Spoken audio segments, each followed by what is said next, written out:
Panels పెట్టుకుని current bill ఆదా చేసుకుంటూ డబ్బులు సంపాదించండి. ఎస్ఆర్కే గ్రీన్ ఎనర్జీ. తెలంగాణ రాష్ట్రంలోని నిరుద్యోగ యువతకు స్వయం ఉపాధి కల్పించే లక్ష్యంతో ప్రభుత్వం ప్రతిష్టాత్మకంగా ప్రవేశపెట్టిన రాజీవ్ యువ వికాస స్కీమ్. ఈ పథకం ద్వారా లబ్ధిదారులు ఆర్థిక సహాయం అందించడమే కాకుండా వారికి అవసరమైన నైపుణ్యాభివృద్ధి శిక్షణ కూడా ఇవ్వనున్నారు. తాజాగా ఉప ముఖ్యమంత్రి బట్టి విక్రమార్క ఈ పథకం కింద అందించే సబ్సిడీని పథకం మంజూరైన వెంటనే కొంత మొత్తాన్ని స్వయం ఉపాధి యూనిట్ ఏర్పాటు చేసుకున్న తర్వాత మిగిలిన మొత్తాన్ని లబ్ధిదారులకు అందజేస్తారు. అంతేకాకుండా ఈ పథకం కింద ఎంపికైన వారికి 3 నుండి 15 రోజుల పాటు ప్రత్యేక శిక్షణ కూడా ఇవ్వనున్నారు. ఈ పథకం ద్వారా రాయితీపై 50,000 నుండి 4 లక్షల వరకు ఆర్థిక సహాయం అందుబాటులో ఉంది. ఈ పథకం ముఖ్యంగా యువతను ఉద్యోగాలు వెతుక్కునే వారిగా కాకుండా ఉద్యోగాలు సృష్టించే వారిగా తీర్చిదిద్దడానికి ఉద్దేశింపబడింది. చిన్న తరహా పరిశ్రమలు, స్వయం ఉపాధి యూనిట్లు ఏర్పాటు చేసుకోవడానికి ఆర్థికంగా వెనుకబడిన యువతకు ఇదొక గొప్ప అవకాశం. ప్రభుత్వం అందించే ఈ ఆర్థిక సహాయంతో యువకులు తమ సొంత వ్యాపారాలను ప్రారంభించి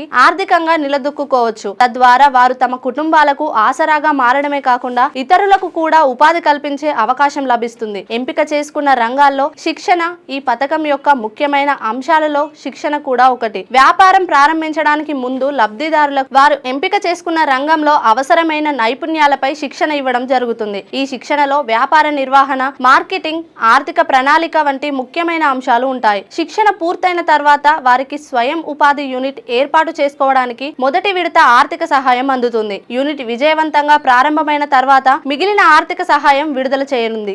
ఈ విధానం లబ్ధిదారుల పథకాన్ని సక్రమంగా వినియోగించుకునేలా ప్రోత్సహిస్తుంది. రాజీవ్ యువ వికాస పథకానికి రాష్ట్ర వ్యాప్తంగా యువత నుండి విశేషమైన స్పందన లభించింది. బీసీ సంక్షేమ శాఖ ఉన్నతాధికారులు తెలిపిన వివరాల ప్రకారం ఈ పథకం కోసం ఇప్పటికే దాదాపు 16 లక్షల దరఖాస్తులు అందాయి. స్వయం ఉపాధి యూనిట్ల ఏర్పాటు చేసుకోవాలనే ఆకాంక్షతో ఉన్న యువతీ యువకులు పెద్ద సంఖ్యలో ఈ పథకం వైపు ఆకర్షితులవుతున్నారు. అయితే ఈ పథకం దరఖాస్తు ప్రక్రియను ప్రభుత్వం ఈ నెల 14వ తేదీని చివరి గడువుగా విధించగా ఇప్పటికే ముగిసిపోయింది. మీ సేవా కేంద్రాలలో దరఖాస్తు చేసుకునే సమయంలో ఎదురైన సాంకేతిక ఇబ్బందులు, అలాగే వరుసగా వచ్చిన సెలవుల కారణంగా చాలా మంది ఇంకా దరఖాస్తులు చేసుకోలేకపోయారు.